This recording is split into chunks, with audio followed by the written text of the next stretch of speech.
Harpreet K Kang is a journalist, academician, entrepreneur, traveler, and now an author.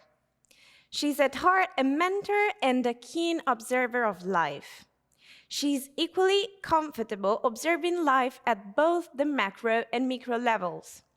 She's a slave to the truth and has spent the last decade searching for it through the continuous practice of spirituality and an insatiable appetite for ancient scriptures.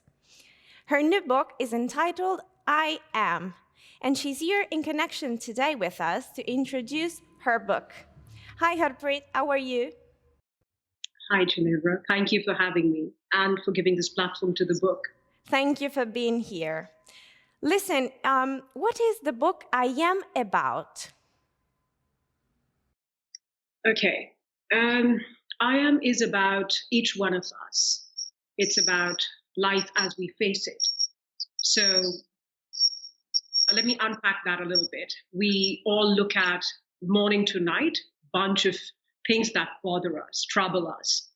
And they're born out of different issues like aspirations, anxieties, fears, ambitions, insecurities. And I Am is a book which actually helps you transcend all that. In so many words, if I was to put it in a simpler way, it's something that helps you control your mind. Just like I say, my mind, my body, the minute I say that, I realize that I'm not my mind and my body. Otherwise, I wouldn't call it as a possessed, something that I have. Every human being calls it my mind, and therefore, but in the same breath, does not differentiate between the two, I and my mind. And therefore, the mind continues to stress us in all kinds of stretch us and pull us in all these different directions. And we fail to control our own selves, manage our own selves. We want to control and manage everything else in life, but we fail to manage our own mind or control our thoughts and be able to step back whenever we need to or transcend over things that we need to. So I Am is a book that helps each one of us look at that very clearly. I mean, it's a step-by-step walkthrough, like holding a hand and walking you through step-by-step and how you can, step back when you need to and how you can transcend over things when you need to.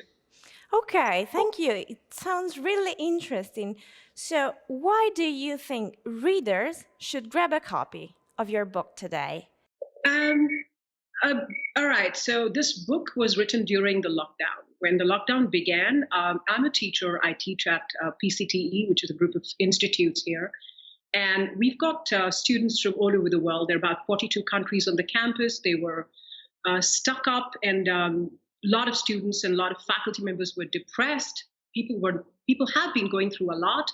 India is still in a bad shape, and so has the rest of the world been up and down. So even though I used to counsel my students earlier, it became far more an active role that I took on during the lockdown. And because I could not reach very many people over the phone, I decided to write a chapter or an article and send them across. That's how it all started off, as a matter of fact. And then as I wrote a few pieces and sent them across to my students, I began to realize that this was not just contained to students. I was talking to family, to friends, and a lot of people were disturbed. There was a big change in life. There was a big change in the world. People could not control things. Things have been and are now beyond their control. And they didn't know how to manage that. So I think a book is really for everyone. When you say who should grab it, because it has helped a lot of people. I've read a few reviews already on Amazon India and a few other places. So I believe it's helping people, hopefully, during this chaos that we are going through, transition that the world is going through. It should help a lot of people, hopefully. Okay. So do you think there is a better reader than another, or is this a book for everyone? Absolutely. Like I just said, as I talked to people over the past year and a half, it wasn't just the students. I realized that a lot of people were going through similar apprehensions, anxiety, this feeling of being claustrophobic and being caught up, losing control over their life, losing control over their jobs, losing family members. And it's not been easy for many of us. So the book is really, it goes out to any age or demographics. It's not those are not the problems or troubles that are confined to one segment, Ginevra, isn't it? It's something that entails all of us. Thank you very much, Harpreet, for giving us the chance to meet you and to speak with you personally. It's a pleasure. It's an honor. Harpreet K Kang reveals the simple truth of life that often seem to be hidden in plain sight for most of us. The book supports readers to see things distantly and empowers them to live with freedom and act through mindfulness. I Am by Harpreet K Kang is now available in bookstores and digital platforms, a publication by Europe Books.